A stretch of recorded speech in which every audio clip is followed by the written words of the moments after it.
তাহলে বুঝতে হবে মা, যে এ জগতে যত রকমের মূল্যবান বস্তু আছে সকল বস্তুর সেরা, আর সকল বস্তুর থেকে অধিক অধিক মূল্যবান বস্তু হচ্ছে একমাত্র হরিনাম সংকীর্তন।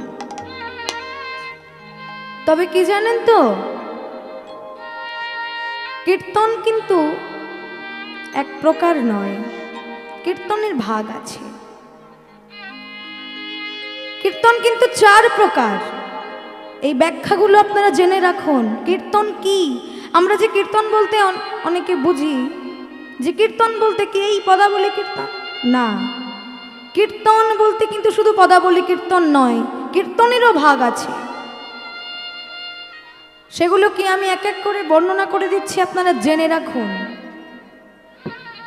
1 নম্বর হচ্ছে কীর্তন। প্রথমেই বলি কীর্তন। কীর্তন কাকে বলে? বাক্য দ্বারা যেটা পরিবেশন করা হয় সেটা এক প্রকার কীর্তন। যেটা হচ্ছে শ্রীমদ্ ভাগবত পাঠ, এটা এক প্রকার কীর্তন। কেননা কীর্তন মানেটা কি? কীর্তন মানে একটু বলে দিই, শ্রীখোল করতাল সুর সংযোগে ভগবানের যে কীর্তি কোনো কথা শোনা বা জানা যায় তাকেই বলা হয় কীর্তন। কীর্তন এক প্রকার ভাগবত পাঠকেও বলা যায়, এটাও তো ভগবানের গুণকীর্তন করা হয়, বাক্য দ্বারা পরিবেশন করা হয়। জয় রাধে। এটা গেল কীর্তন। এবার আসি 2 নম্বর, সংকীর্তন। সংকীর্তনটা আবার কীর্তনের সঙ্গে গুলিয়ে ফেলবেন না, সংকীর্তন কিন্তু আলাদা। সংকীর্তন কাকে বলে? উচ্চ ঈশ্বরে উচ্চ উচ্চারণে যে নাম সংকীর্তন করা হয় সেটাই হচ্ছে হরিনাম সংকীর্তন। যেটা আপনারা শুনে থাকবেন, অষ্টপ্রহরে হয়, 16 প্রহরে হয় হরিনাম সংকীর্তন। দিবারাত্রব্যাপী যে হরে কৃষ্ণ কৃষ্ণ কৃষ্ণ হরে হরে দিবারাত্রব্যাপী সকলে গেয়ে থাকেন, উচ্চ উচ্চারণে যে নাম গেয়ে থাকেন ওটাই হচ্ছে হরিনাম সংকীর্তন। 2 নম্বর গেল সংকীর্তন। এবার আসি 3 নম্বর, কি? স্মরণ কীর্তন। স্মরণ কীর্তন কি? Remembering and meditating in the mind is also called কীর্তন। অর্থাৎ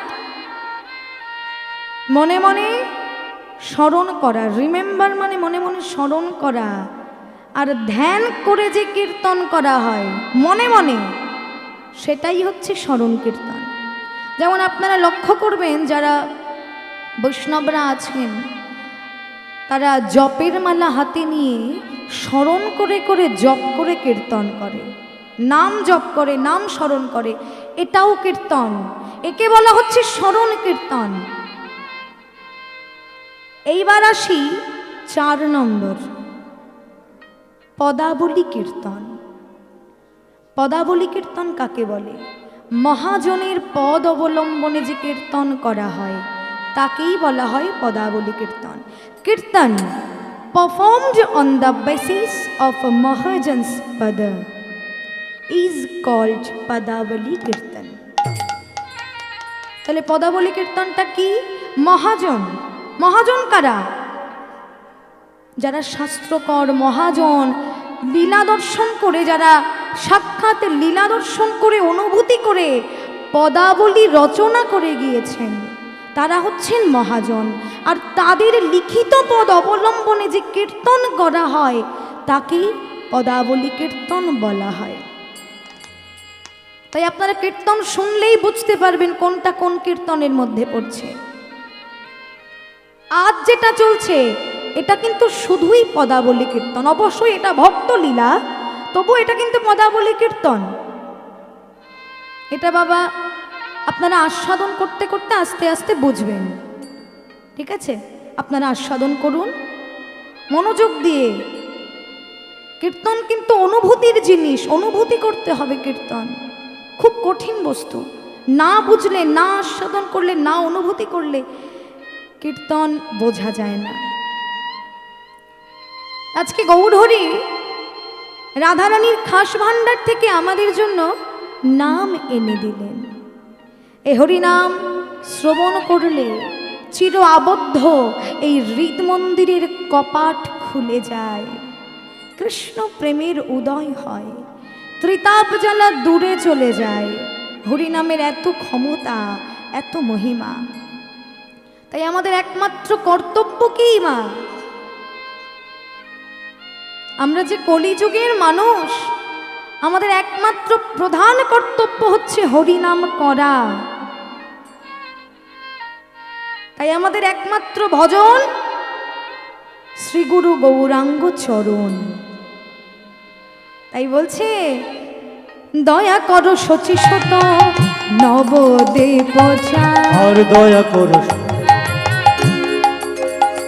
আর দয়া করো শচীশত নবদ্বীপ সকল ভুবন জন লোচন ভার, সকল ভুবন জন লোচন ভার, সকল ভুবন জন লোচন ভার, সকল ভুবন জন লোচন ভার। এইবার আমায় কৃপা করো, এইবার আমার কৃপা করো, এইবার আমায় কৃপা তুমি করো। এইবার আমার কৃপা করো, শচীসুত গৌর হরি, এইবার আমার কৃপা করো। শচীসুত গৌর হরি, ওহে নবদ্বীপের পূর্ণচন্দ্র, এইবার তাই গৌর হরি নবদ্বীপের পূর্ণচন্দ্র, শচীসুত গৌর হরি, এইবার আমায় কৃপা করো, এইবার আমায় কৃপা করো।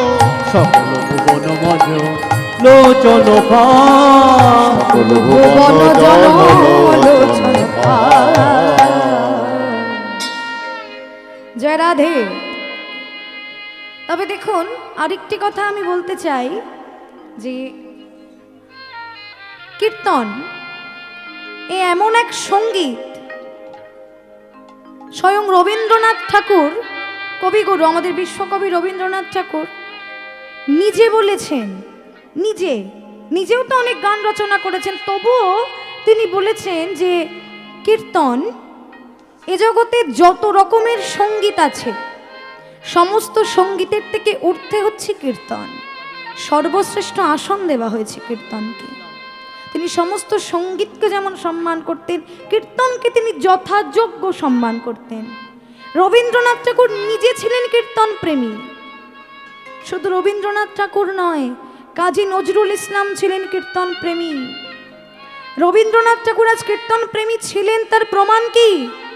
তার লেখা যে গানগুলো, জানেন, তিনি নিজের ছদ্মনামে বৈষ্ণব পদাবলীর অনুকরণে অসংখ্য গান রচনা করে গিয়েছেন, যেটা তার ছদ্মনামে ভানু সিংহের পদাবলী নামে পরিচিত। তা না হলে আজকে আমাদের কলকাতা রবীন্দ্রভারতী বিশ্ববিদ্যালয়ে, এদিকে শান্তিনিকেতনে বোলপুরে বিশ্বভারতী বিশ্ববিদ্যালয়ে কীর্তন নিয়ে কিন্তু চর্চা চলছে। কীর্তন নিয়ে অনেকে পড়াশোনা করছে, মাস্টার্স করছে, পিএইচডি করছে, রিসার্চ করছে কীর্তনের উপরে। কারণ কীর্তন এমন এক সাবজেক্ট, যে সাবজেক্ট মানে যে বিষয়টা নিয়ে পড়লে মনে তো অবশ্যই ভক্তি আসবে, ঈশ্বরের প্রতি, মানে ঈশ্বরকে নিয়ে যে ভাবনা চিন্তা।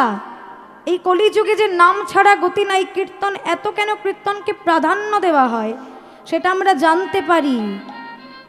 ভগবানের প্রতি একটা বিশ্বাস আসে, আমরা সবই জানতে পারি কীর্তন এই বৈষ্ণব পদাবলী নিয়ে চর্চা করলে। সেই জন্য আজকে বিভিন্ন জায়গায় পদাবলী নিয়েও অনেকে চর্চা করছে, বৈষ্ণব পদাবলী নিয়ে। আমি নিজেও করছি, কীর্তন নিয়ে পড়াশোনা করছি রবীন্দ্রভারতী বিশ্ববিদ্যালয়ে। যাই হোক, রবীন্দ্রনাথ ঠাকুর শুধু একা নন, আরও আছেন কাজী নজরুল ইসলাম।